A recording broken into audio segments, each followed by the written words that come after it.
자, 김건희 여사가 역술인에게 전화를 합니다.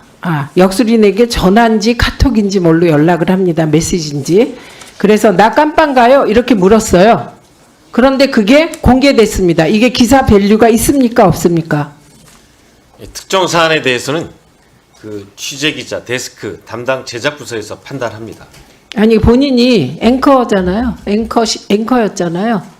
네, 제가 기사 밸류가 없어요? 가치가 없어요? 김건희 여사 얘기 나오니까 이제 답변 못 하겠어요? 아닙니다. 다른 사안에 대해서도 똑같이 말씀드렸습니다.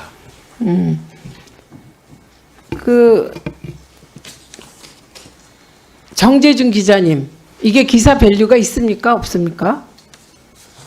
일선 기자시잖아요. 그죠? 지금 가장 핫한 상황이기 때문에. 네, 기사 밸류 있다. 예, 그런 말씀이죠. 박상현 본부장 같은 생각이십니까? 네, 있습니다. 예. 이렇게 쉬운 얘기를 답을 못 하시는데 어떻게 사장을 하고 저렇게 소신 있는 기자들을 어떻게 지휘하겠습니까? 사장 그다음에- 후보자이기 때문에 제가 말을 못하는 겁니다. 이거 답변하라고 한 거 아닌데요. 죄송합니다. 예, 그냥 지적 드린 거예요. 네. 사장을 못 하시겠다. 저런 정의로운 분들을 어떻게 지휘합니까? 자, 최근에 국회 운영위에서 대통령실 정무수석이 올바른 질문을 한 기자에 대해 무례하다라고 하는 표현을 쓴 일이 있는데 알고 있죠? 자, 영상 틀어주세요. 그 부산일보 기자인데요.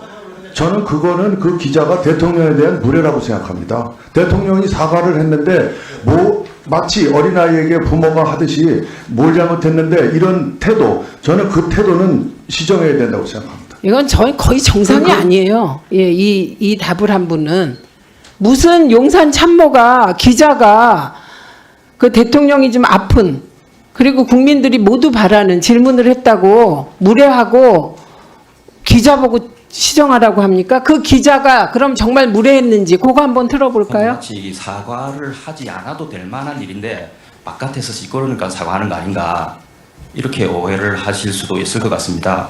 그래서 지금 국민들이 TV를 통해서 해견을 지켜보는 국민들이 과연 대통령께서 무엇에 대해서 우리에게 사과를 했는지 어리둥절할 것 같습니다. 여기에 대해서 보충 설명해 주실 수 있으신지요? 네, 홍철호 수석 발언이 이렇게 질문한 기자에 대해서 무례하다. 기자가 고쳐야 한다. 시정해야 된다. 이게 적절한 대응입니까? 참모에?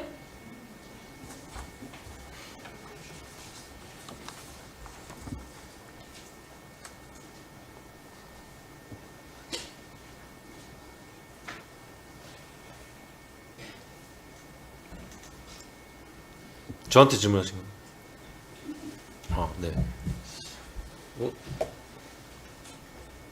제가 이제 특정 사안에 대해서 이건 특정 사안 아니에요. 저 현상에 대해서 얘기를 하면 저 사실 기자의 질문이 네. 기자적 입장에서 무례합니까? 다들 이제 저거를 기사화 쓰고 하고 KBS 역시 취재를 하고 기사를 쓸 텐데 길게 사장 후보자가 이렇다 저렇다 얘기하면 저희 제작진에 영향을 미칠 수 있어서 제가 특정 사안에 대해서는 언급을 안 하는 겁니다.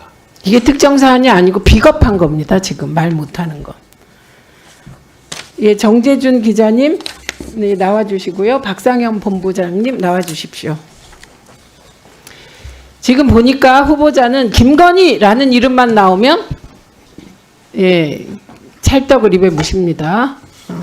그리고 홍철호 용산이잖아요. 예, 나오니까 또 최소한의 가치 판단도 못합니다. 김건희 라인이 찍었기 때문이겠죠. 저는 그렇게 추측합니다. 파우치 사장이라는 것도 그래서 나왔고 제가 정재준 기자에게 확인하고 싶은 것은 이영일 씨로부터 22일 날 박민 사장이 이미 용산으로부터 안 된다는 것을 통보받았다라는 얘기를 들은 일이 있는지 여쭈려고 예, 모셨습니다. 답변을 요청드립니다. 들은 일이 있으십니까? 네, 들었습니다. 좀 앞으로 와주실래요? 예, 키가 크셔서. 네, 들었습니다. 예, 언제 어디서 들었습니까?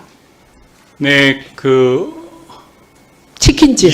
이사회가 끝나고 이사회에서 끝나고 저희가 저지 집회가 있었는데요. 집회를 마친 뒤에 회사 근처 그 치킨집에 갔었습니다.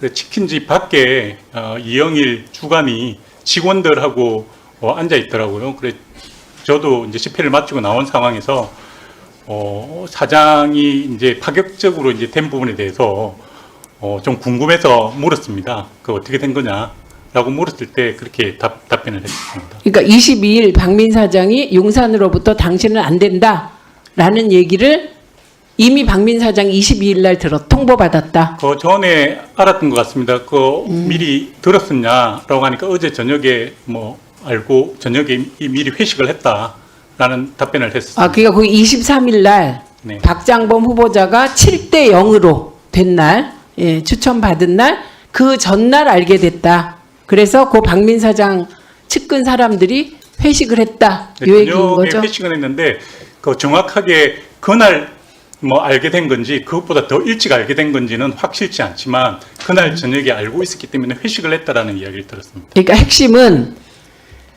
이미 이사회가 끝나기 전에 박민 사장은 자기가 잘릴 줄을 알았다. 이런 얘기네요. 네, 그렇습니다. 예, 그러니까 이사들은 어디선가 지시를 받아서 그것도 7대 0으로 후보자를 선정하게 됐다. 저희는 이렇게 보게 되는 거고, 혹시 그 본부장께서는 어제 증언한 이후에, 예, 그리고 어제 이영일 씨가 나왔었잖아요. 네. 혹시 마주친 일이 있습니까? 요 국회 언저리 어디선가? 저녁 먹고 들어오는 길에 마주치긴 했습니다. 예. 예. 그런데 그분은 피하던가요? 뭐 피하진 않았고 서로 스쳐 지나가는 상황이어서 뭐 피하거나 그랬던 건 아니었습니다. 네. 그런데 정재준 기자 그렇게 들었는데 이영일 씨는 정재준 기자의 지금 이 말이 거짓이라고 주장하고 있는 겁니다. 본인은 그런 말을 한 적이 없다입니다. 어떻게 생각하십니까? 이야기를 본인이 어떻게 판단했는지는 모르겠지만 그 당시에 제가 분명히 들었고 그리고 제가 그거를 이제 이야기를 하니 또 다른 한 분이 직접 또 한 번 더 확인을 했습니다. 그래 그날 저녁에 아마 2명이 그 사실을 알게 됐었는데요. 그거를 맞지 않다라고 하는 것 자체가 좀 이상한 것 같습니다. 그 다른 한 분은 어제 출석했던 안모 기자 말씀이죠? 예, 맞습니다. 예, 알겠습니다. 두 분 들어가셔도 좋습니다. 예, 주 질의를 마치고 보충 질의에 들어가겠습니다. 보충 질의 순서가 조금 바뀌었는데